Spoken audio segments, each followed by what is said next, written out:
Please be seated. So good to see you. Welcome. If you're in panel number 1, your seat is by me. Hello. Who else am I looking for? Panel number 1, don't be shy. Come and sit up here by me. Good morning, everybody. It's so good to see you.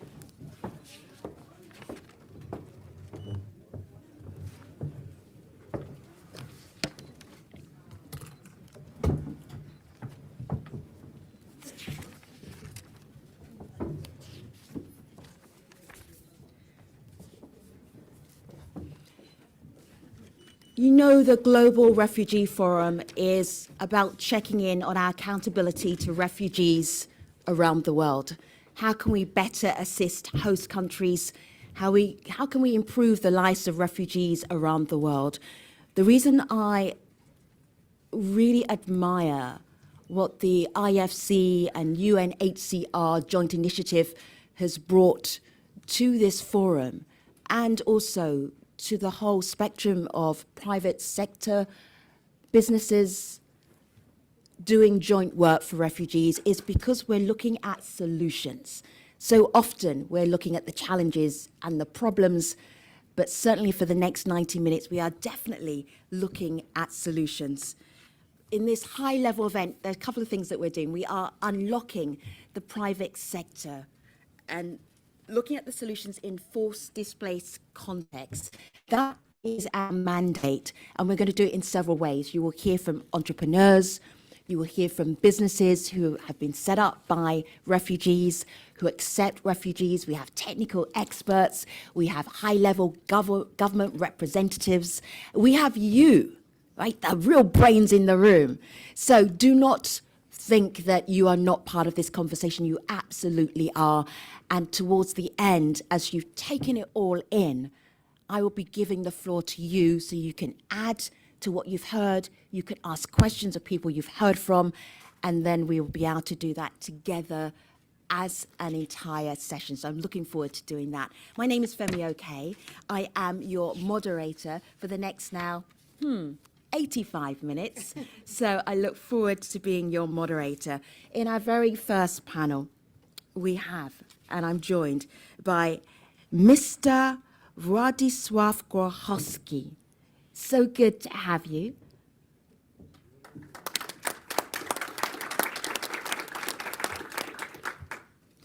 Elena Buganskaya.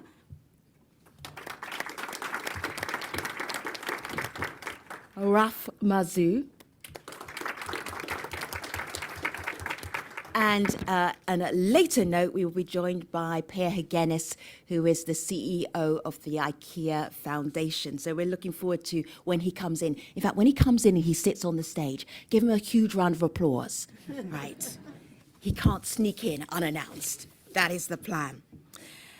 Mr. Grochowski, it is so good to have you. This is a good point for me to say that we have interpretation in both Spanish and also Polish. Mr. Grochowski, the first thing I'm going to ask you is, you were awarded a Nansen Award just less than 24 hours ago for the work that you have done receiving Ukrainian refugees. How did that get started? What made you decide, I as a business, I am going to help? Inspire us.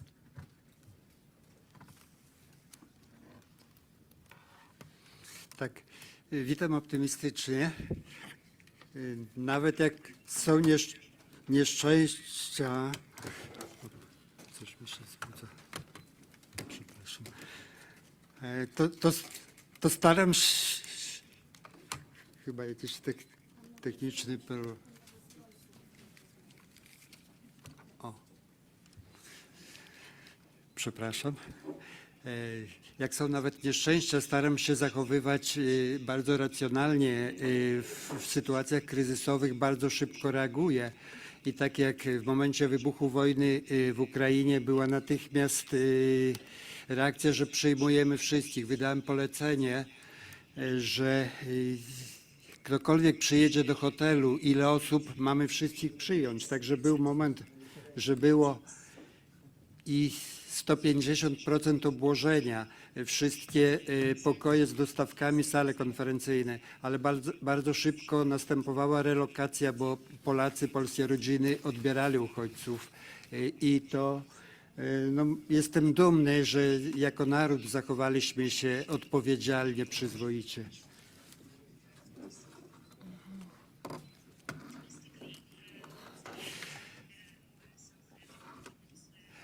Myślę też, że jako biznes, jako przedsiębiorca mam dużo więcej możliwości, mogę szybciej reagować. Zatrudniamy w organizacji około 2000 osób w hotelarstwie, ale też na budowach. I bardzo szybko podjęliśmy decyzję, że robimy domy uchodźcze, jakby poza hotelami, bo hotele musiały przyjmować gości, zarabiać. I znaleźliśmy kilka takich, 5, 6 nawet w jakimś momencie domów uchodźczych. Dosłownie były to dni, kiedy przystosowaliśmy. To były pustostany przez wiele lat nieczynne, ale dzień i noc moi pracownicy pracowali i już uchodźcy mogli być meldowani tam. I tak samo równolegle pomyśleliśmy, że uchodźcy powinni pracować.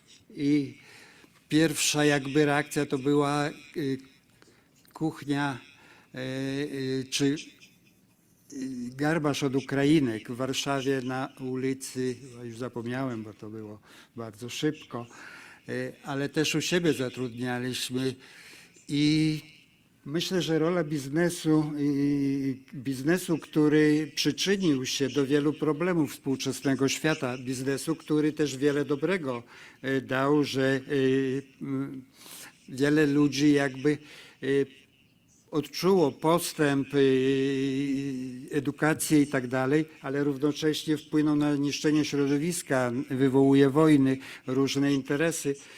I biznes powinien się w takich sytuacjach dużo bardziej poczuć do rozwiązywania problemów.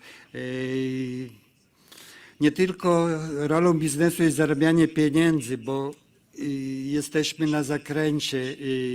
Pandemia, wojny, nierówności społeczne, głód, tego nie rozwiązaliśmy. I myślę, że biznes jest jakby najbardziej nawet predysponowany do tego, bo potrafi pieniądze zarabiać, potrafi dobrze gospodarować tymi pieniędzmi, żeby przyjąć wszystkich uchodźców. Ja jestem za tym, żeby przyjmować dosłownie wszystkich, którzy chcą pracować i jak najszybciej dawać pracę, bo praca, dach nad głową i żeby nie cierpieć głodu, to są podstawowe potrzeby człowieka.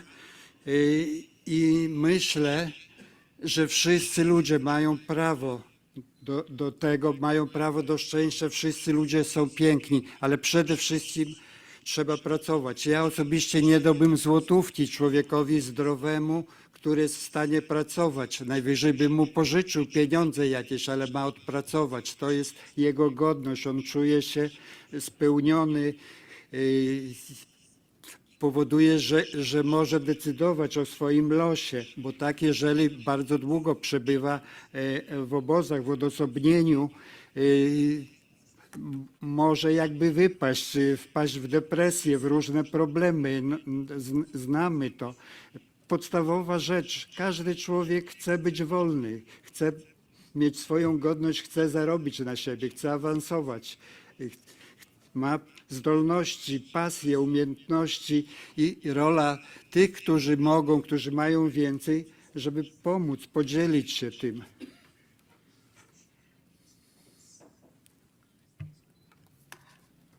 Ralph, it's so fascinating listening to Mr. Grachowski, because he doesn't sound like a businessman. He sounds like a philanthropist, and a philanthropist that we would all like to know. And in your work as Assistant High Commissioner of Operations for the UNHCR, you have long known the value of the private sector in their ability to help refugees. But where are we now? I mean, if we could clone Mr. Grachowski, we'd be in a good place. But if we're really candid about where we are today, what would you say? No, thanks, Femi, and I would really like to thank and commend Mr. Gorzowski for what he did, also for being the Nansen awardee for Europe. It is really remarkable what he did.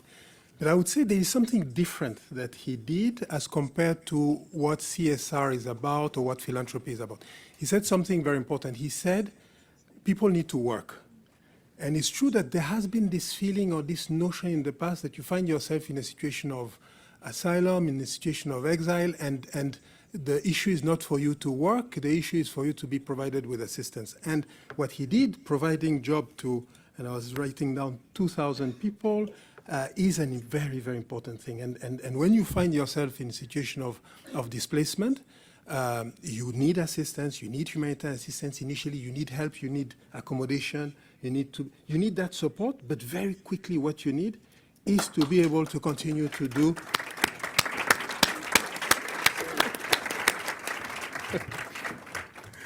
very quickly what you need to be doing is to find yourself in a normal situation, which is working, being able to fend for yourself, for your family, etc. So I would say that what Mr. Gorzowski did is the usual philanthropy that we've seen in the past, but he did something more. He looked at job, and he was strong in saying refugees need to work, and this is something that we are saying. When you look at the Global Compact on Refugees, it's about making sure that people can be part of the economy of the country where they are. So where are we now? We've progressed quite a lot. And I would say, and I'm sure Elena will say more about that, we now have structures, we now have funding, which allows us, not just in the situation of Ukraine, but all around the world, we now have a framework which allows us to support that, to support whether it is in a refugee camp or elsewhere, making sure that people who find themselves in displacement can display, use their talent, their knowledge to work. Mr. Mazou, thank you so much. I'm going to go to Ms. Borganskaya, the Vice President of Corporate Support of the International Finance Corporation. I know you have a lot of figures in your head. If I say $43 billion, does that ring a bell, or should I give you a clue? No, that's our program that we've delivered last fiscal year. In fact, over $43 billion. Yes, and that's so we're a global development institution, very focused on economic development. We're part of the World Bank Group, and so our mission is world free of poverty on a livable planet. So working in the fragile and conflict-affected situations, that's not new for us. But forced displacement and refugee, that is relatively new, and it's not an obvious space for us. And as Raouf mentioned, I think, if you think about the mission of the World Bank Group and you think about economic development, we are focused squarely on the private sector development. And private sector means jobs. That means job creation. Jobs are not created by the public sector. Public sector can enable policy and and reforms, but fundamentally it's the private sector that creates jobs, and therefore the looking at the private sector opportunities in the forced displacement context, and looking not just refugees but also host communities. That's the focus of the initiative, and the idea is to really look at it as the market opportunity. And the minute you start going beyond refugees themselves and you look at the host community, that means bigger opportunity for investment, bigger opportunity for business. The minute you start looking at refugee and host communities, not just as the consumers of services, but entrepreneurs who can develop business, and both refugee-owned and owned by the local community, kind of focusing on how we can develop that ecosystem and get it to the scale that actually makes a difference. That's the whole focus of our joint work together. Pierre Hugenis is the CEO of the IKEA Foundation. Pierre, I told everybody that you couldn't slip in unannounced, and that the moment they saw you that they should give you a round of applause. which is why that happened. One of the things that sometimes people are a little bit confused about is IKEA, the business, and the IKEA Foundation. I know you're used to explaining the difference, so would you do that very briefly for us? And then mention about you are passing on the baton. You are leaving as CEO of the IKEA Foundation. So I would like to know some wisdom from your experiences working in the refugee world, supporting refugees. What would you want to leave us with? Thank you. Thank you, Femi. I just come from an extremely exciting session where we launched the concept for refugee host community development, which has never been done before. And I'm so excited to see the excitement in the room and the number of private sector donors, businesses, bilateral donors really responding very well to this and want to be part of it. So, but let me start with your first question. It's pretty simple. The founder of IKEA was really keen to control his company after his death. And the way he decided to do that was to give away the company to a foundation and say that funds can only be spent in two ways. Profits in the future will only be spent in three ways. It's either to further develop and grow the business. And if you don't, all the money you don't need to do that goes for philanthropy. And by doing it that way, he would ensure that the company stays private, can have a long-term perspective, can build the future business on the basis of the values and the principles and the concept that made it so successful so far. And this was his way of protecting his legacy, because that was pretty much the only thing that mattered to him in his life was his company. And that makes it possible for us at IKEA Foundation to today use up to $400 million a year or euros a year to actually do the kind of work that we do to curb climate change and invest in poor communities' ability to lift themselves out of poverty, which is what we do, plus all the work we do for Refugee Self-Reliance, which is what we talked about last time in the last session.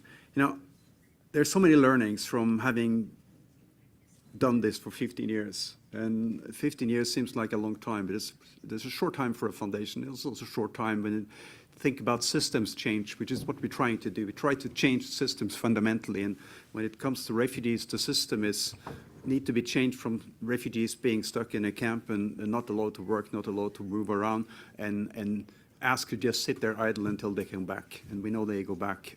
They cannot come back in any reasonable time. Most of the time, refugees sit in a camp for more than 20 years.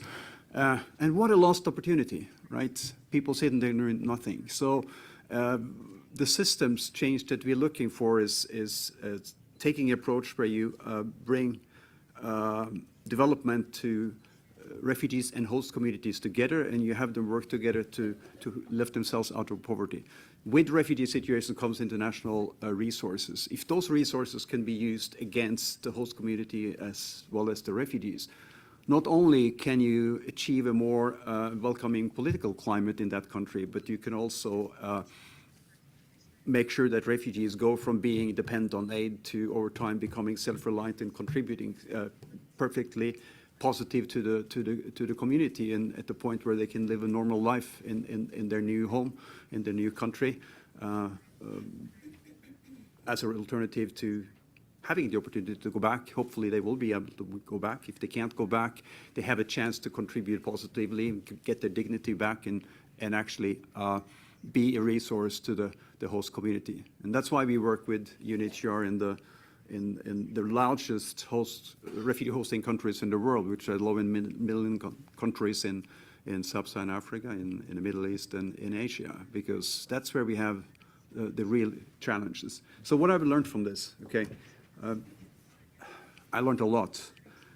But I think the most important learning is that this need for system change, that we need to look at this differently, because it's not sustainable to look at it as a humanitarian opportunity. If we're going to look at it as an investment community, as a development opportunity, well, then we need to have a very different level of collaboration happening between UNHCR, the generous host country and the government of that country, the private sector, the civil society, and the international community, bilateral donors. You know, we we need to look at this in a way where we collaborate. We set a goal for ourselves and say, what does it need? What does it require to lift the whole community out of poverty? What is it required? It's required a lot of different things. And what we talked about the last hour in the other session is, how can we have a comprehensive plan that says, this is what's needed in this community for the community to thrive? So how can we bring people together to actually finance that development in a different way than me going in and said, okay, I'm interested in water, so I'm going to drill a couple of boreholes. And then somebody else comes in and says, well, we will do some renewable energy, some home systems, because that's what we can do. Well, that's not going to do it. We have to have a comprehensive plan where we provide everything that's needed for the community to thrive. And that's nothing different than what we do normally in our communities, in our parts of the world. It's just that in the humanitarian sector, it's sort of narrowed down on this is a humanitarian problem, this is not a development problem. And we need to get away from that. I was so excited in that last session to see bilateral donors supporting this and want to be part of this experiment, what it's going to be. We experimented with UNHCR in Ethiopia and other countries for the last 10, 12 years. We learned a lot, we made a lot of mistakes, we learned from the mistakes. Now we are at the point where we know what works and we can scale it to a level where we can help so many more people. So my biggest learning is the need for a broad collaboration, the need for a holistic approach so that we look at this from a bottom-up, from a people need perspective, community need perspective, as opposed to perspective that I'm in this business, so you're in this business. We can have many different people coming together, different organizations coming together and finance different parts of this, but we need to look at it as a holistic development concept as opposed to a little bit here, piecemeal there. And that's the only thing that's going to take this to a whole different level. And then people will become self-reliant and we can go and do the same thing somewhere else because the money is not needed anymore. So and unfortunately, at this point in time, let me just do one more learning, and that is individuals make a huge difference because this has not been institutionalized. So if I hadn't had people like Ralph, people like Michelle here to work with to make this happen, it wouldn't have happened. So we need to take it from a level where we have individuals that are needed, really outside of the box thinking, innovative individuals that makes this happen, to making this institutionalized in the different institutions that actually are responsible for making these investments and helping lift people out of poverty. So that's our next challenge. And I'm glad we are where we are, but we have a long way to go. It's work in progress. So when I said hello to, am I stopping you from applauding? Please, go ahead.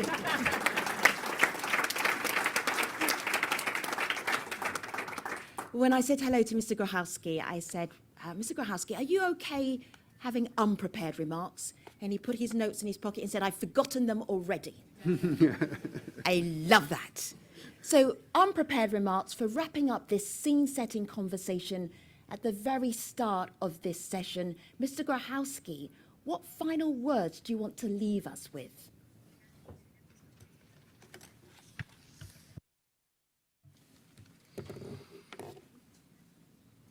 Tak, ja przepraszam, bo ja w ogóle w innym świecie żyję i pierwszy raz znalazłem się w tak pięknym, wielkim i tak dużo ludzi z całego świata poznałem i jestem dumny, że jestem częścią tych ludzi.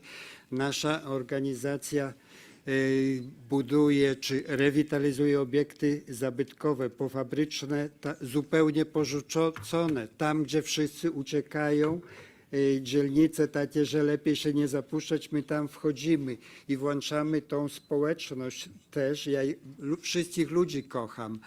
I teraz jak poznaję, jak piękni ludzie są i niestety nie tracimy ich potencjał.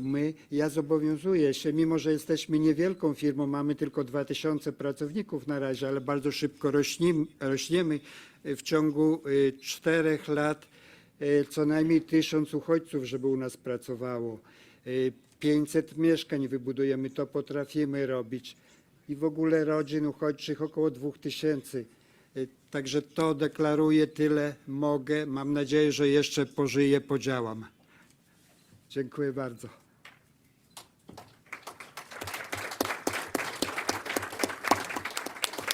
Thank you, Mr. Grochowski. Thank you, Mr. Hegenes. Thank you, Ms. Bogangaska, and also thank you, Mr. Mazu. They will all be available. They're not leaving the room for the Q&A a little bit later in our program. But for now, please take your seats. Thank you very much indeed. Thank you.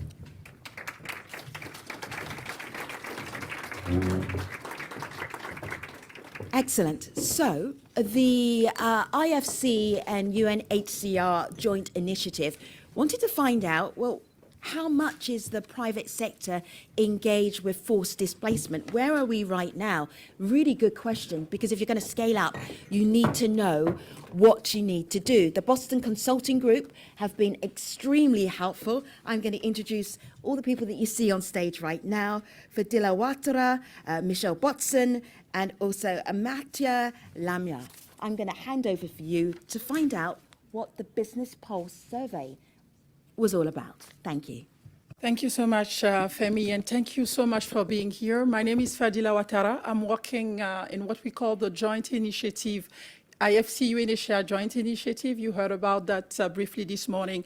And we've worked on a piece of report, a piece of work from part of our knowledge management activities. And this is what we're going to present to you briefly this morning.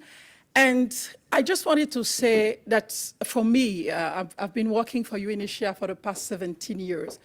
The conversations we're having now are great. We never had that when I started with UNHCR a few years ago. And it's so good to have you all being part of this response now when we're talking about refugees. And this report is all about that. This partnership with IFC is all about that. How do we work together to grow the communities, both the host communities and the refugees we're working for? And I'm here with my colleagues, my colleague Michelle, who is leading our team, who is going to present you the report, and Mathieu from BCG, who has been the one really masterminding the whole work on the report. So over to you guys. Thank you, Ferdila. The first things we did in the report was to analyze what has changed over the last 5 years. And there are 7 trends that we observed that are worth sharing today with you. The first one is the profound change that we observed in forced displacement. With a 62% increase over the last 5 years, from 70 million in 2018 to 114 million today, scale has changed, and it's bound to continue. The patterns have changed as well, with a shift towards middle-income countries as well as urban setting. The second change is the fact that all this is happening in an economic slowdown. The global growth has been divided by 2. Inflation has reached multi-decades highs in many economies, and this intensifies the political and socio-economic strife within host nations, with a general sentiment largely negative around the refugee themes.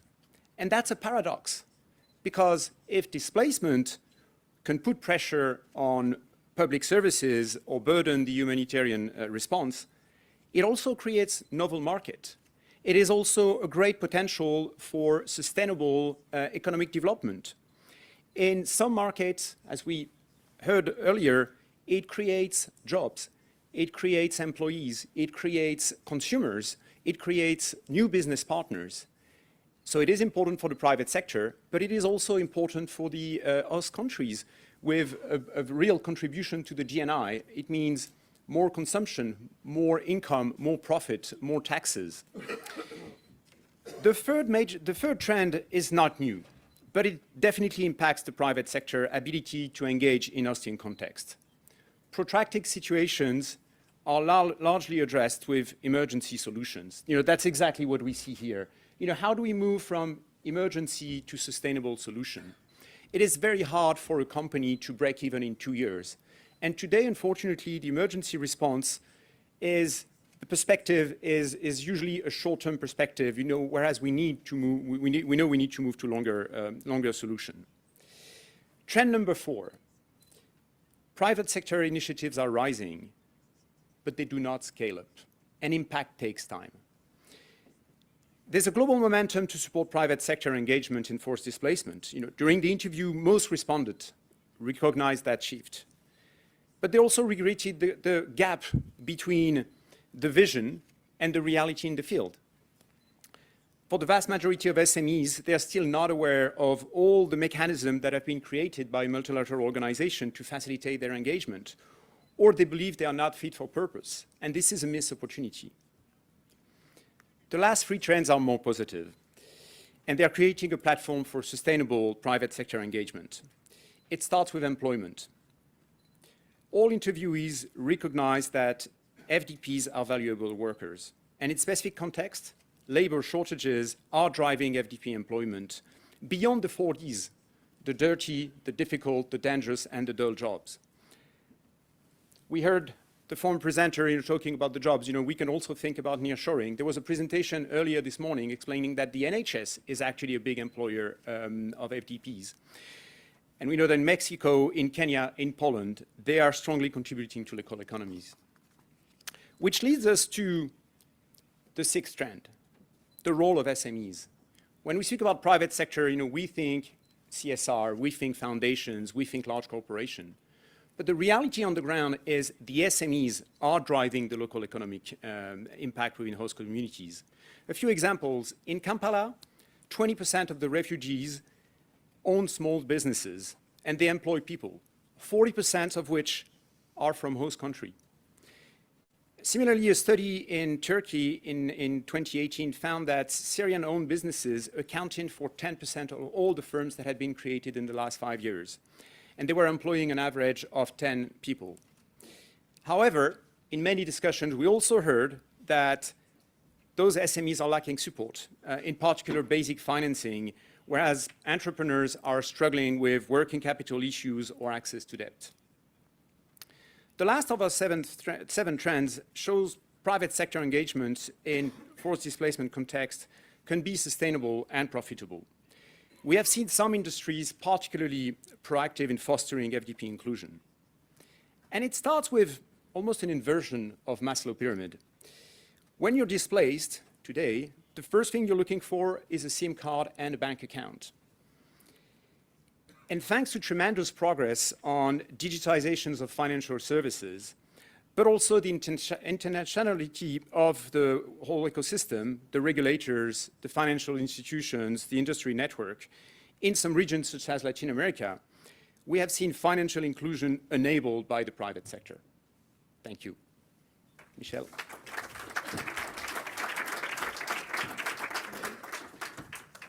Thank you, Mathieu. So based on those key trends that have been identified by interviewing businesses operating in forced displacement context, we came up with 3 broad recommendations, which are also actually setting the stage for the ambition that we have for the joint initiative, which brings together UNHCR and the IFC. And those 3 key areas for action are the following ones. The first one is reframing the mindset. So taking a totally different or slightly different approach to the topic. And it's really about 2 things. On the one side, and it's not to ignore the humanitarian intervention, but it's in addition to that, potentially consider refugees as economic agents, people who have ideas, people who can be entrepreneurs and are entrepreneurs, people who are creating businesses, who are employees, who are employing people, who are integrating value chains. So looking at refugees as also as an economic agent. I think that's the first element of reframing the mindset. The second one, it was mentioned a bit earlier, is broadening a little bit the scope, not just talking about refugees, but talking about forced displacement context. And that's the notion that you will keep on hearing from us. What does it mean? It means looking at a geography impacted by forced displacement, where you may have IDPs, refugees, but also host communities. And here I'm talking about camps in northern Kenya. I'm talking about urban neighborhoods in large Latin American cities, looking at them as a forced displacement impacted area. So changing the frame, changing the approach. Resetting the mindset is the first element. The second one is focusing on the local environment, building and reinforcing local economies. I think that's the second big area of focus, and it has a couple of different dimensions.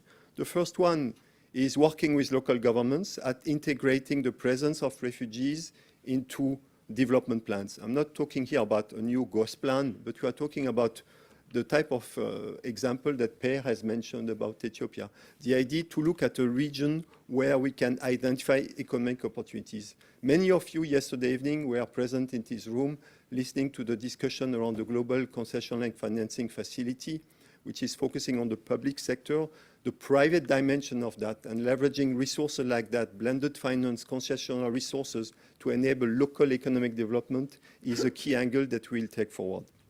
The second element, and that's not new, you heard it a lot, but it still matters a lot, it's the regulatory framework, enabling a much more inclusive regulatory framework. And here we are talking about identity, using the ID card issued by UNHCR to access the banking system, to open a bank account.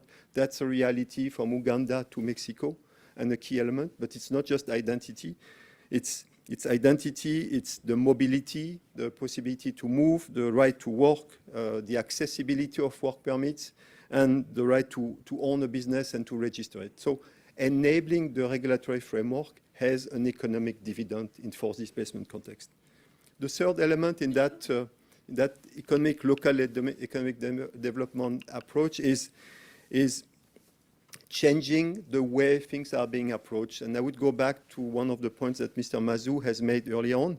From the get-go, at the beginning of a new humanitarian situation, integrating the private sector dimension or the economic sustainability of operations from the very beginning in the definition of the interventions. I think we all speak about it from time to time. We don't do it systematically. I felt personally very encouraged when a couple of weeks ago, UNHCR, the World Bank, and IFC together did an assessment mission to Eastern Chad where refugees of Darfur are pouring in. And I felt that's the way to take things forward. So that's the second big element. The last one, and I will end with that, well, maybe not so much actually reasoning like a business, but doing everything to support businesses. And I think you have two dimensions here. If a company is established in such an area, in a company is hiring people, hiring refugees, leveraging value chains, I think we should be helping them accessing credit and sorting out the practical challenges they have on the ground. And several of you are running as organizations that are providing this type of support. Reinforcing that is absolutely essential. The second element is the risk element. So reducing the risk a company is taking, but also reducing the risk a development finance institution like the one represented by Elena and for whom I work. When we do invest in private companies operating in forced displacement context, there should be an element of concessionality to reduce the risk. And I think tremendous progress has been made on the public sector side. We are calling for designing the same element on the private economic dimension. And the last one, because public money is scarce, we have to hold companies and ourselves accountable about the results of what we do. It's not distributing free money. It's not working with private businesses because it's a private business, but we need to measure the impact. We need to look at what works, what doesn't work, and share this operational knowledge widely. Those are some of the elements of what the joint initiative is aiming to take forward with you. Thank you.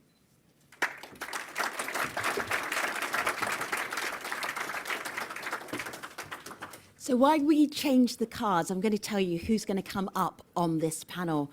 We will have a business that helps refugees and supports refugees, a business that is set up by refugees, and a banking organization that provides microfinance for refugees as well. They know who they are. Do come and join me on the stage. Welcome to all three of you. Dr. Peter Chege, come take a seat. Natalia Voloshko, please come take a seat. And Viviana Araque Mendoza, please take a seat. Welcome. If you don't speak fluent Spanish, you may want to use your headset for part of this conversation. I love what you do, and I want you to just very briefly tell our audience, because I already know, but Dr. Peter Chege, if we came to your place of work in Nairobi, Kenya, what would we see? Okay, hello everyone. My name is Dr. Peter Chege.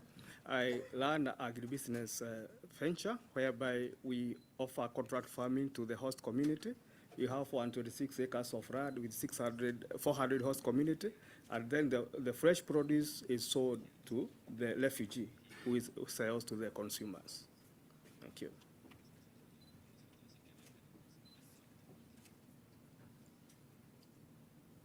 Dr. Peter Chege, turn your microphone off so that I can turn mine on.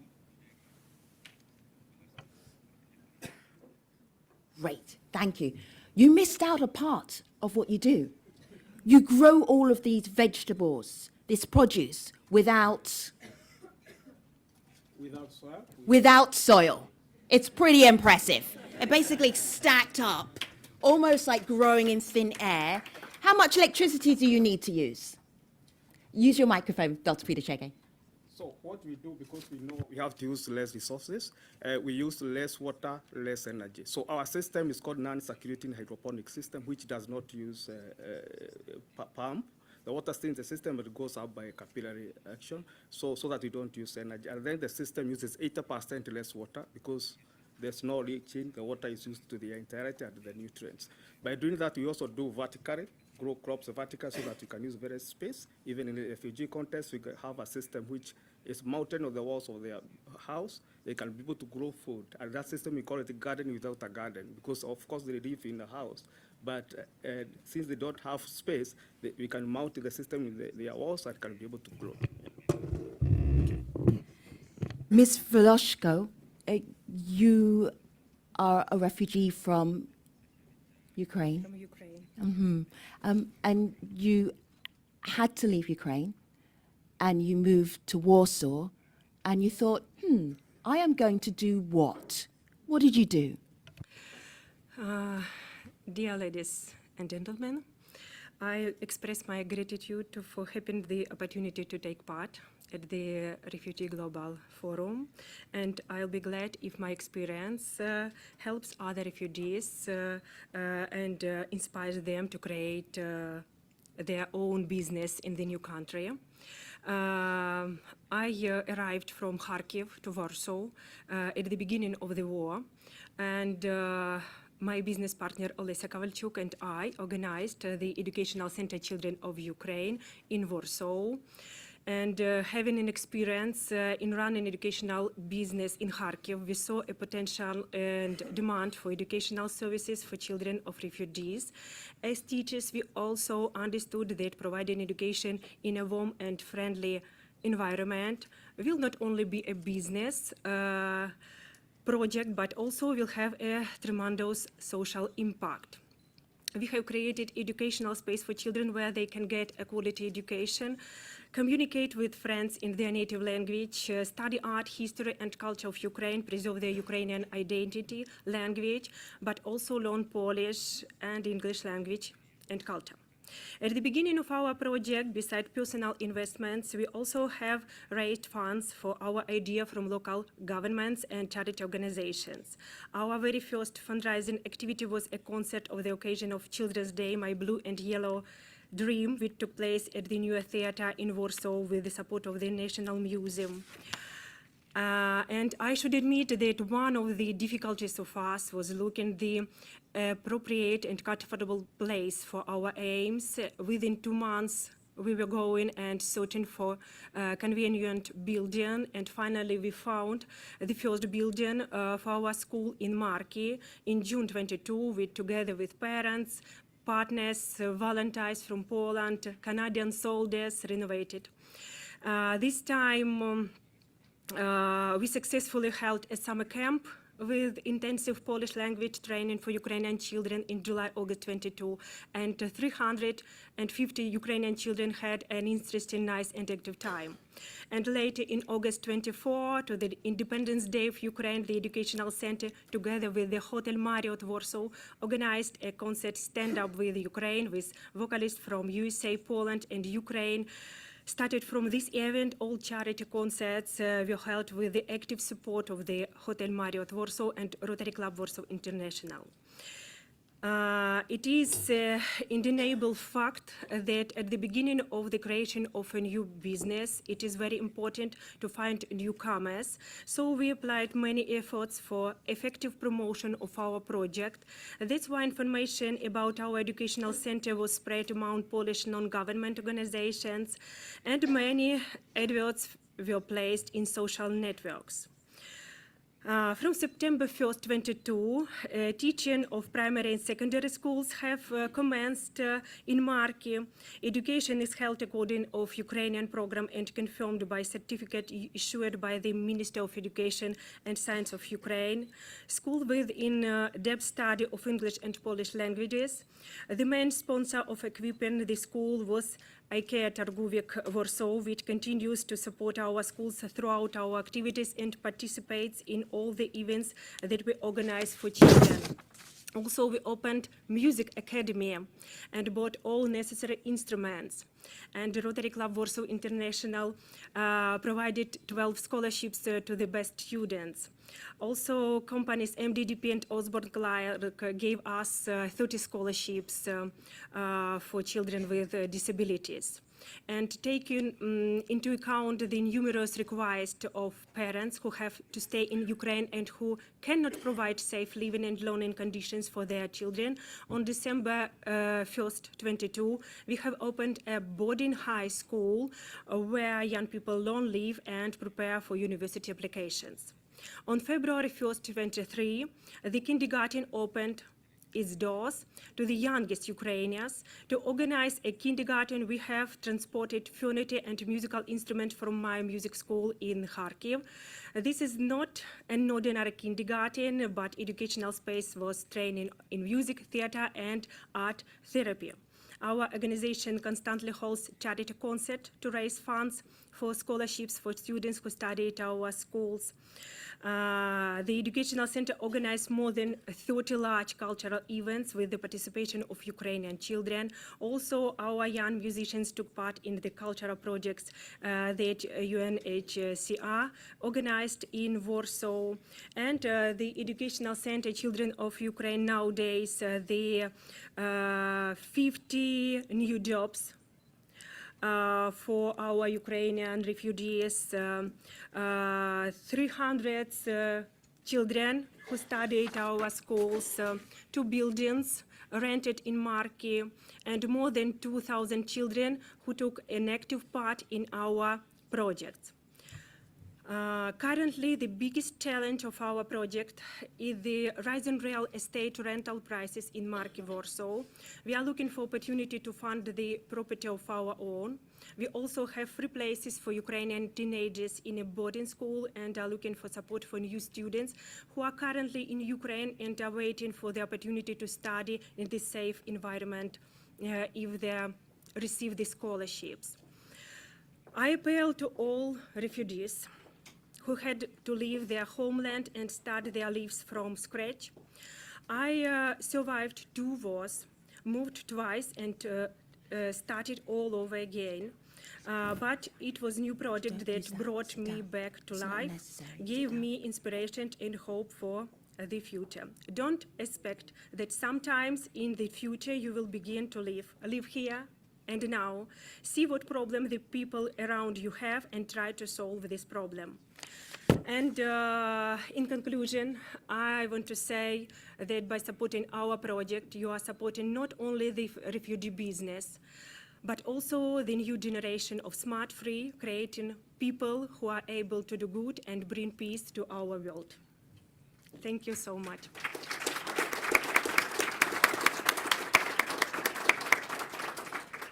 %8 of newly registered business in Poland are registered by Ukrainians.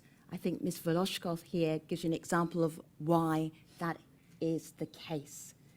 So you can't do this without money, which is where we bring Ms. Mendoza in, because one of the things that you do as CEO of Banca Maria is that you create opportunities for refugees to become clients. Can you tell us more?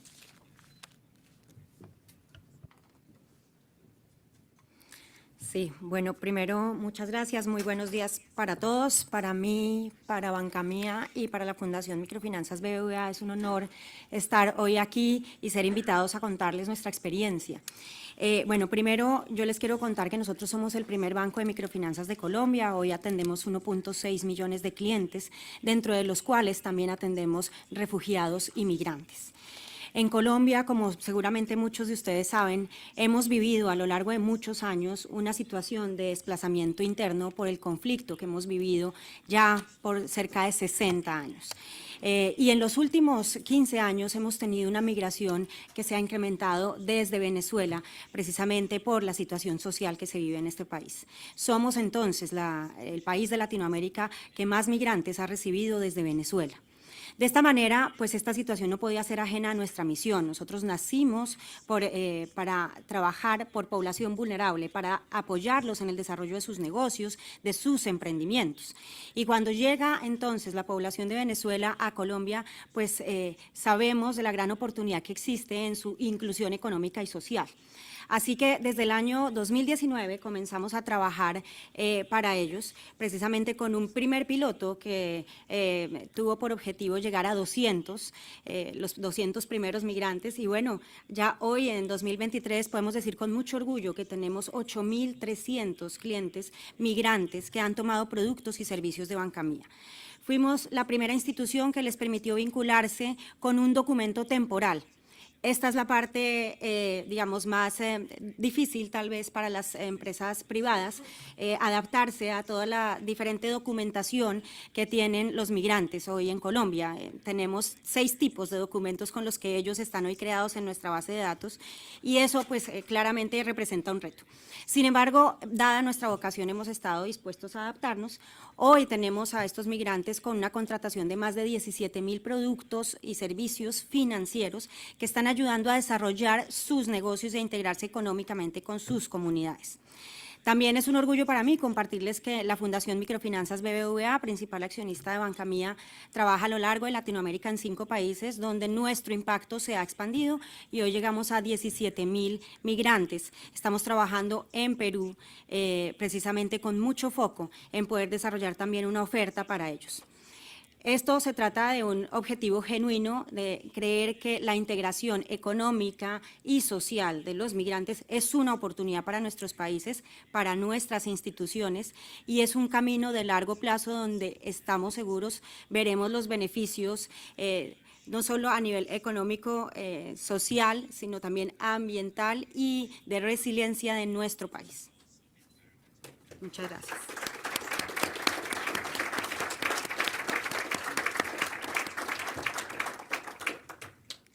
Dear panelists, would one of you turn your microphones off for me? No, actually, turn your microphone off. Great, thank you. All right, so,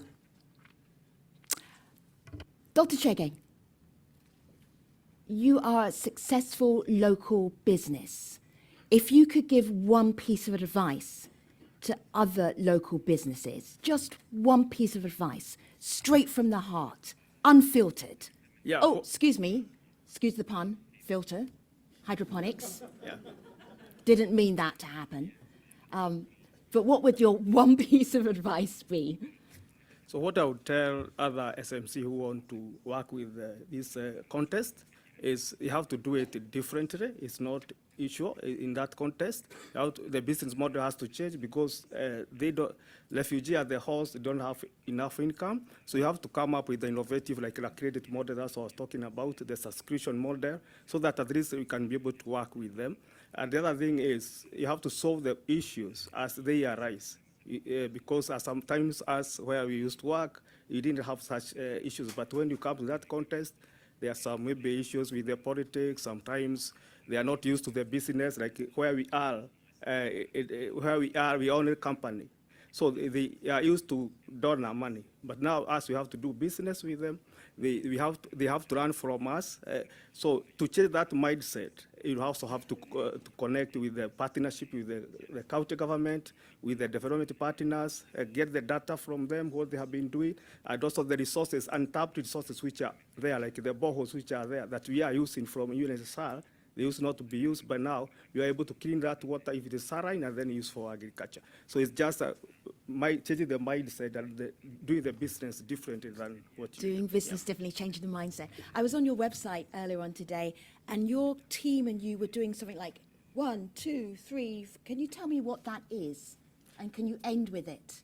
Yeah, that's called vertical farming. Vertical farming is a simplified vertical farming where you don't use energy and you can grow vertically. You can grow up to 10 times more crops compared to the conventional method of farming. But ours is different because you use local materials, make it very cheap, you use less energy, less water, but also have more yield using a very small space. Yeah.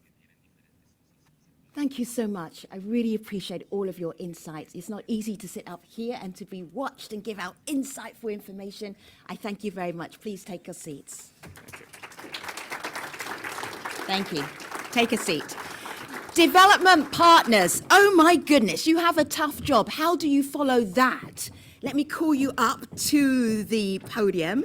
Mr. Wana Tenkate, Head of Migration Development, Netherlands Ministry of Foreign Affairs. Please take a seat. Ms. Barbara Rambusek, Director of Gender and Economics Inclusion, European Bank for Reconstruction and Development. Mr. Larry Sachs, Chief Development Officer at the US International Development Finance. It is really good to have you all on stage.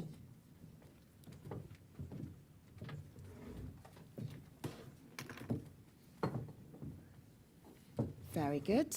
Have I got everybody? I do believe so. Vana, please come on stage.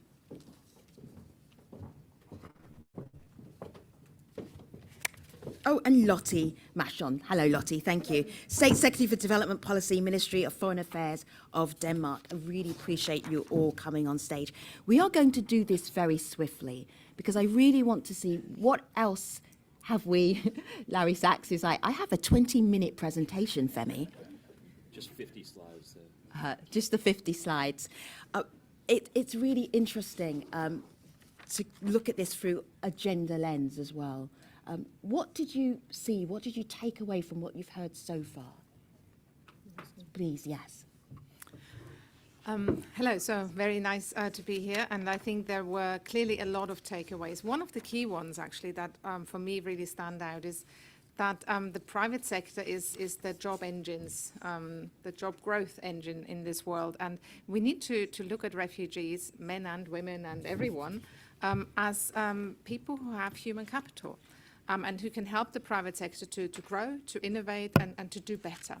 And from my experience and the experience of the European Bank for Reconstruction and Development, it's that angle that works best. Companies need talent. They need people to grow and to innovate and to do new things. And refugees offer that. So it's about helping them to do that. And that requires investment, that requires technical assistance, and very importantly, it also requires policy engagement. So just to give you one quick example, in Jordan, we worked a lot with businesses across a whole range of different sectors who were very keen on employing Syrian refugees. But they said, actually, we don't want to break the law. Can you figure out which jobs are actually open for refugees and how can we employ them legally? And that is another sort of connection that we helped to make. We got into long conversations with the Ministry for Labour and helped to really clarify what are the terms and conditions and how can the private sector really tap into that human capital. And that helped to unlock thousands of jobs in the hospitality, tourism sector, etc. And so that, I think, is another element where we as sort of development institutions can come in on the investment side, but also on unlocking those regulatory challenges. Mr. Van Aten, when I watch you engage with refugees and entrepreneurs who work with refugees, you have so many questions. You lean in to their experiences. What would you like to add that we may not have already mentioned in our session today that you can bring from the Netherlands? I thank you. I always ask questions, by the way. I mean, somebody once told me you probably had missed an opportunity when you were 5. Anyway, what I wanted to underline, which may be a useful contribution to this discussion, is that Yes, indeed. The whole policy framework about the need for private sector involvement is crystal clear and very logical. And yet, in the Netherlands, we are very proud of our Prospects program, in which IFC is participating together with UNHCR, UNICEF, ILO, and World Bank, precisely with the aim of moving away from humanitarian to development approaches to forced displacement. And what do you know? The problem was that IFC was actually, in the past 4 years, I hope, Michel, I can be open to have a good discussion. It was lagging behind a bit. Absorption capacity was less than we had hoped for. And why is that? Because, of course, it's much more easy to spend humanitarian funding than it is to allow the private sector to grow. It's much more risky to do that. It's much more long-term. And that I think as well, I was just talking to Barbara just this morning, who also said, you know, the know your customer element is also difficult, makes it more difficult to lend to refugees. And therefore, so what do I bring? It has proven to be not so easy as we thought, even though we think it's very necessary. We need innovation. And that's why as well, I'm very happy that the UNHCR IFC joint initiative has now been set up to give that a boost, the blended finance agenda as well. And also because it's a global initiative, perhaps some countries can learn from others, because as, I forgot her name, from Bacamia, from Viviana, as she told us, you know, these innovations that has been done has been made in Colombia, perhaps other countries can learn from that as well. I stop here. Thank you. Ms. Lottie Machon is the State Secretary for Development Policy, Ministry of Foreign Affairs in Denmark. It's so good to have you here with us. Thank you for your contribution. Go ahead. No, thank you. Thank you for having the opportunity to speak here, and it's really great to sense this global momentum around the whole issue, and also realizing how we can jointly sort of tap into this untapped potential of increasing the private sector in engagement. So, I mean, we have been working on this for years, and sort of obviously economic inclusion and opportunities is a way forward. It has this positive effect for the refugees, but also in terms of defusing tensions with the host community, and I think that's an important part. We have been for years supporting small businesses, but it's not been taken to scale.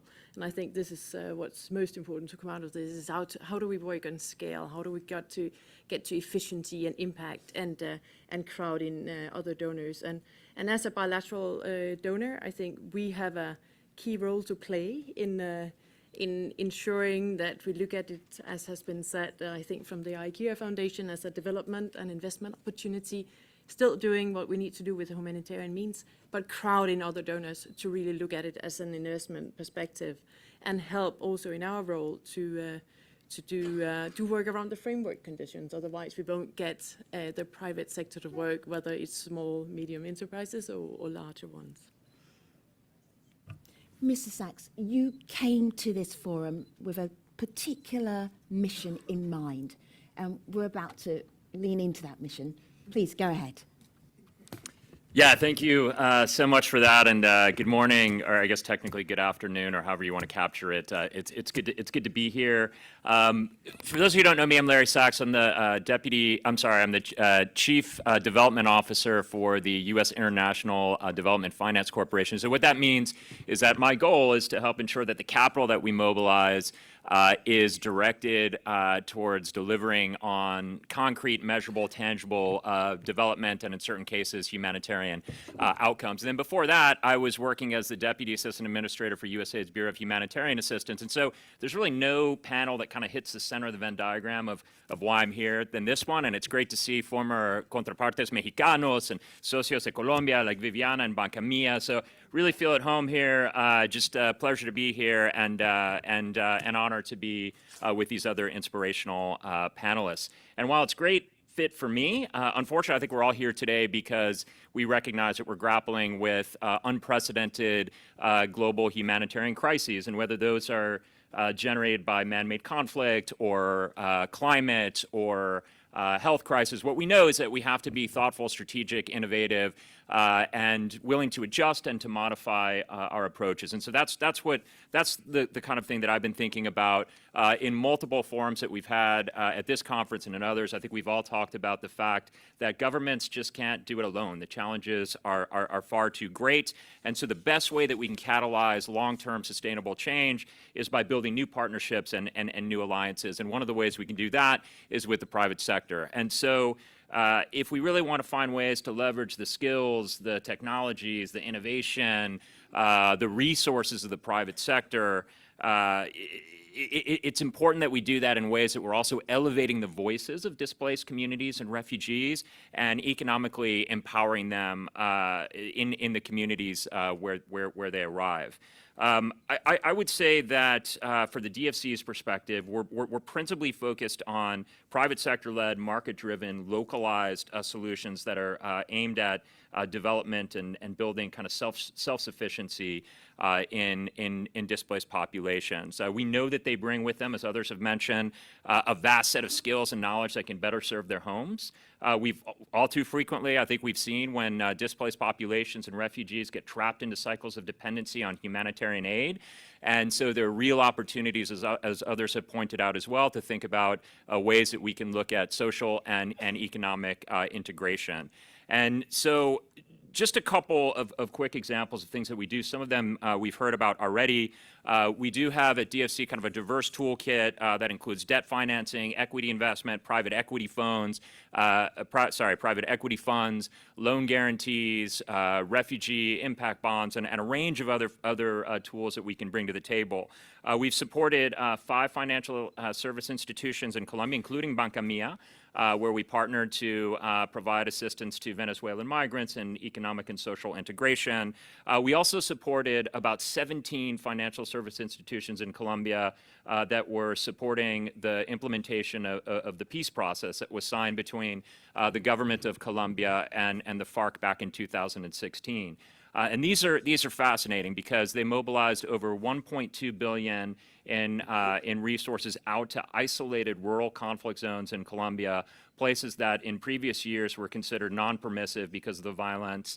Our financial partners, others weren't in there, and they've really been transformational. Part of the reason is because it was partnered, not only by providing access to credit to residents of those communities, but also we had actors like USAID and the government who were looking at issues like land reform and land formalization, building tertiary roads that connect products to market. And so that was one way that was really transformational. We have multiple examples that I can walk through a bit later. I realize I'm going a little bit long. Let me just end it, though, by, you've mentioned speaking from the heart. What I would say is we believe that there are real opportunities to mobilize private capital in ways that can protect the aggrieved, that can lift the most vulnerable, that can bolster economies, and that can really defend the sanctity of peace in the countries that we're working. That's what we're trying to do, and we look forward to getting your feedback and your ideas on how we can do it better. Two things I want to do. One is, Two things I want to do, actually 3. 1, turn on my microphone. 2, tell you where the microphone in the room is, which is here. 3, ask you all to put your hands up if you have a question that you've been sitting on for the last 1 hour, 60 minutes or so. And then the third one is development partners. I'm just leaving a pause because during the Global Refugee Forum, it's become well known for pledges to be made. So if you feel that you would like to take this moment before we go to Q&A to make a pledge, I just want to leave you space to do that, but no pressure from me. Little bit of pressure, maybe. No, that's fine. That's very well. So, of course, we're super, from Denny's side, very encouraged by the cooperation between IFC and UNHCR. Find it an inspiring and indispensable contribution to unleash the potential of the private sector engagement in refugee settings. So with the great trust that we have in the initiative, we are happy to pledge a support to the initiative to be able to go forward. So we hope to be able to send a $2 million pledge in this direction. Thank you very much. We hope to be able to. Don't clap loudly yet. We hope to be able to. Did you not get permission from... But you are the higher up. You are executive level. There's always one above you, right? Oof. We hope to be able to. We are always there. Can we clarify the language a little bit more? Because I hope to be able to send $2 million too. Well, but I'm Denmark saying it. So. Yeah, you're right. Okay. Space for another pledge. Okay, if I can come in very briefly. I think we talked about partnerships a lot, and I think it's also partnerships that take us forward. And there is actually a very strong partnership where all the MDBs, the multilateral development banks, have come together in 2019 to form a working group to really look at how can we come together and jointly tackle the challenges, but also unleash the opportunities and look at solutions together. So yesterday we launched not a financial pledge, but a commitment to continue to do that, to continue to come together, to pool our finances, to pool the research, the understanding, the knowledge that we have. And EBRD, we're currently the chair of this, so I'm very proud here also to say on behalf of all the MDBs that are part of this group that we will continue to work together very closely on this. Thank you so much. Development partners, thank you so much. We squeezed a lot into a small amount of time. Varna, did you have more to say? Yes, please. I would like to mention two pledges of which I think we as Netherlands are very proud and happy that we have been able to put this all as firm pledges, if I may say so, just in time. That is the second phase of the Prospects program, which is 800 million euro for 4 years, in which IFC and UNHCR participate, the partnership that I just mentioned. And I want to really emphasize here that we want this partnership to be used to move from humanitarian to development, and we hope that IFC and UNHCR together can also, within this partnership, take that role to bring that forward. And also to give it an extra boost, the IFC UNHCR joint initiative. We have pledged a firm commitment of 5 million euro as a seed funding for that initiative. So I'm very happy that we in Denmark can be the first to sort of be on the cradle of this initiative. And I hope more donors will follow. Thank you.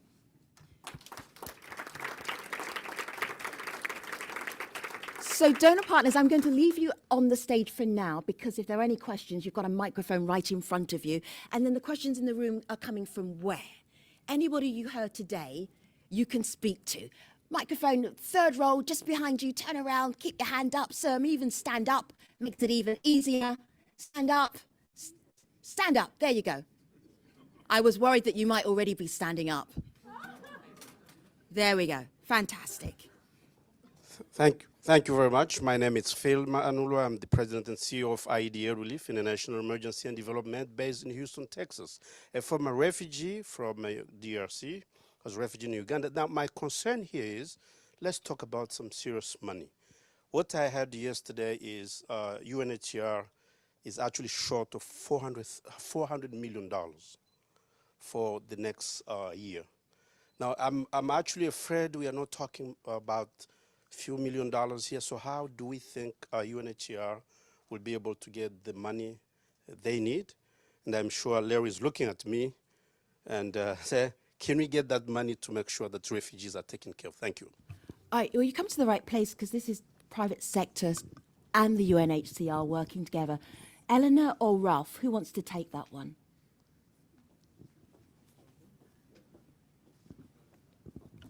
No, thank you. I think it's a very good point. And as UNHCR, we are indeed forecasting that we may have difficulties mobilizing humanitarian money. But what we're also saying, and what you've heard from all the partners here, is that we have to reduce to the extent possible the dependency on humanitarian assistance. the more we can have refugees being able to fend for themselves, being able to use their talent, use their resources, use what they know to fend for themselves, the less we will need humanitarian resources. So what you said and what you heard is true. For some of the many emergencies that we have around the world, for the initial humanitarian assistance that is required, we need additional resources. But what we also need is what we've heard here. What we also need is a recognition of the fact that you don't just need humanitarian money, you also need investment in people who find themselves in situation of forced displacement, but do not need humanitarian assistance, but need this kind of investment. It's a bit of a different type of resources. We've heard about the prospect, we've heard about what Denmark has been providing as support, what the US has been providing. It's a bit different, but that we need even more of this type of support. This initiative that we've launched with IFC needs to be funded, not just for the colleagues who are providing the support all around the world, but also for some of the projects that we are proposing, the de-risking of some of the activities. If you are a refugee and you are in a place and would like to take a loan from a bank, the bank would say maybe, but I need some money to de-risk. Where does that money come from? And that money can come from this type of initiative. So thank you very much. I don't know if you want to add. Thank you. Next question. Roberto Campa, de FEMSA de México. FEMSA es una empresa mexicana que tiene 130 años. Hace 5 años comenzamos a trabajar con ACNUR y tenemos hoy contratados ya más de 2.800 refugiados en México y estamos comenzando también en Brasil. Estamos pasando de solamente contratar a buscar trabajar con las comunidades para hacerles entender la realidad de los refugiados, que muchas veces, como todos sabemos, son incomprendidos, y trabajar también con las autoridades para modificar los sistemas regulatorios y legales que hoy implican tantas trabas. Pero después de escuchar hoy las intervenciones, yo tengo una pregunta, porque para nosotros en FEMSA la contratación de refugiados ha sido una oportunidad más que un costo. Nosotros hemos mejorado nuestro ambiente laboral y han sido muy productivos el trabajo con los refugiados. Pero cuando escucho planteamiento de que tenemos que cambiar el mindset para dejar atrás la visión humanitaria y para ir a una visión de oportunidad y una visión de agentes económicos, mi pregunta es si ambas visiones son realmente excluyentes o en realidad tiene que ser una visión productiva y una visión de oportunidad, pero también es importante mantener el compromiso social y el compromiso humanitario. Entonces, mi pregunta es, ¿en realidad tenemos que dejar la visión humanitaria o tenemos que trabajar con ambas visiones? Porque es un problema realmente delicado. No se trata de un asunto fácil para las empresas, aunque estamos con esta visión productiva, siempre es un asunto complejo. Entonces, esa es la pregunta.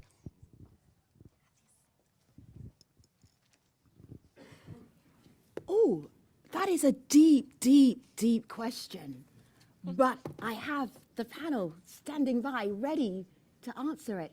I'm going to start with Varna and then move down. Thank you. I think that's a very interesting question. I would really applaud you for also, let's say, philosophically not forgetting the humanitarian side of things.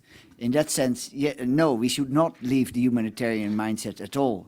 On the other hand, I would like to hear the gentleman from the Boston Consulting Group, because my impression is also that you need to be careful that if you engage in humanitarian support in a certain situation, you make life harder for private sector.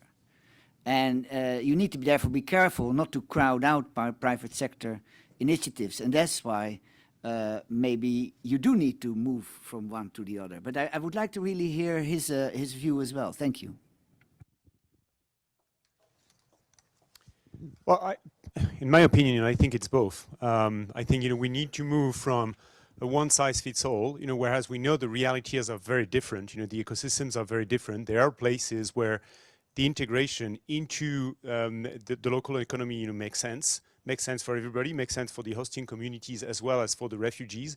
But there will be places where it will not be possible. And by the way, we have people that are at an age where they can work. We're going to have elderly people. We're going to have also very diverse people. So it's never going to be either or. It's definitely going to be both. Lottie, Ms. Michon, I love how you didn't even hesitate when that question was asked. You had an answer immediately. Please share it with us. Oh, but now it's just going to be a repetition of what's said. It's not an either or, it's both. And there is a humanitarian sort of, I think, vision in all of us to actually make a difference. And then when it sort of, but of course, when it then comes down to instrument, we need to recognize that there will always be need for some kind of basic humanitarian assistance, but it cannot just go on one year after another. We know it's a long-term crisis, so that's where we need to crowd in the development and the sort of the investment opportunities. But we each have different roles to play. We are part of a bigger puzzle. So the whole division of labor is key to move on, but it's a both. So I'm going to go to Larry first and then Mr. Grochowski second. Larry, I'm assuming that you wrote down something that was for this discussion. No, it's totally irrelevant. Go ahead. No más quisiera agregar y realmente es el mismo punto. Yo creo que los dos son fundamentalmente importantes. El como propósito del apoyo humanitario es para salvar vidas y aliviar el sufrimiento y expandir acceso a servicios básicos que los refugiados y los desplazados que realmente necesitan, pero tiene toda razón que también es importante el otro parte, tiene que ser vinculado con la integración económica y social de largo plazo para tener una solución como más sostenible. Yo creo que por eso es importante que los actores en los dos lados están trabajando conjuntamente.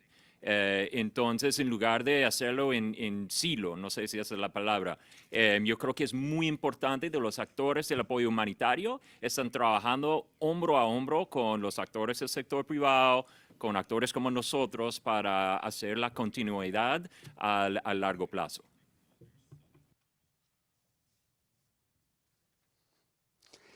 Mr. Grochowski, please go ahead. Tak, biznes jest na zakręcie w ostatnich latach i na pewno to się zmienia. Ja czuję, że po prostu trzeba zaufać biznesowi. Ja chciałbym uszczegółowić, ta moja deklaracja 500 mieszkań to jest około 25 milionów dolarów, 1000 miejsc pracy to jest około 100 milionów dolarów, ale za mną pójdą inne firmy. Czuję to, jestem pewny, także to potwierdzam. Naprawdę będzie dobrze. My mamy za dużo pieniędzy i podzielimy się. Development partners, thank you so much. I'm going to ask you to take your seats. Thank you for your insights. We really appreciate them.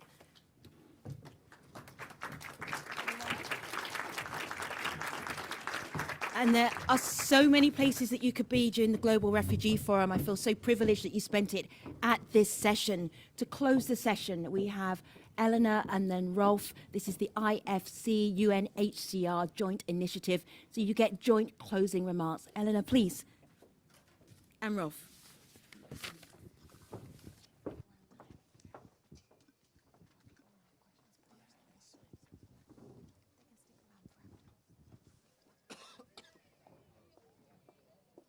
No, first we'd like to thank all of you for being here. I think if 10 years ago we had said that we would have, we didn't have the Global Refugee Forum at that time, but if many years ago, 10 years ago, we thought we would have found private sector actors in the room talking about refugee issues, it probably would not have happened, or it would have been very different. It would have been mainly talking about CSR and the rest. But to talk about business now, understanding, and Mr. Orowski, the way you made sure, and that word that you said at the beginning, which is so important, refugees need to be able to work, and that many, many refugees around the world are saying exactly this, that there is that understanding, and that we now create the whole ecosystem to make sure that that can happen is absolutely essential. One partner that is kind of missing from here to a certain extent, I would say, it's governments of countries of asylum. And they are key in the conversation because we may need to make sure that the legislation that is required, that the regulations that are required are also in place, and that we'll need to work on.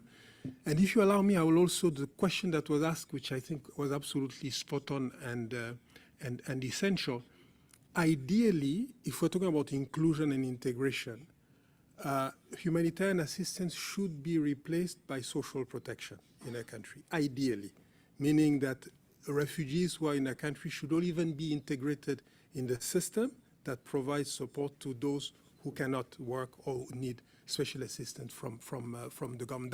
That's what ideally we should try and reach if we're talking truly about inclusion, rather than to have parallel humanitarian assistance continuing. But really, on behalf of UNHCR, very, very humbled and very, very happy to have heard all of you participating in this session. And if I look back 4 years ago, where we were, if I look where we are, we're definitely progressing. And this initiative, which started a year ago with the IFC, will, I think, lead us and bring us to greater heights. But over to you, Elena. Thank you very much, Raouf. First of all, I agree with everything that you just said, and not much to add from my side. Just really many thanks for your participation. Many thanks to all the panelists here, previous panel and the panel before, and really inspirational stories and very thoughtful insights. And perhaps the only point that I wanted to emphasize is the importance of partnerships. And Femi, you asked me the other day, what comes to mind when you think about a good partnership? And I think, of course, part of that is working together and good collaboration. Part of that is supporting each other. But I think a big aspect of when you think what is a really good partnership is when you also challenge each other and push each other a bit. And that's what I would encourage all of us to do, because, you know, this is relatively new still for all of us. We're not going to get everything right. We're going to make mistakes. We're going to have to learn as we move along and then adjust. But I do hope that, you know, at the next Global Refugee Forum, when we come together again, we would be able to share more stories on not only just it worked here, it worked there, but how can we more systematically take it to a bigger scale and also to a much more comprehensive and coordinated approach. So I guess good luck to all of us with that, and thank you very much once again.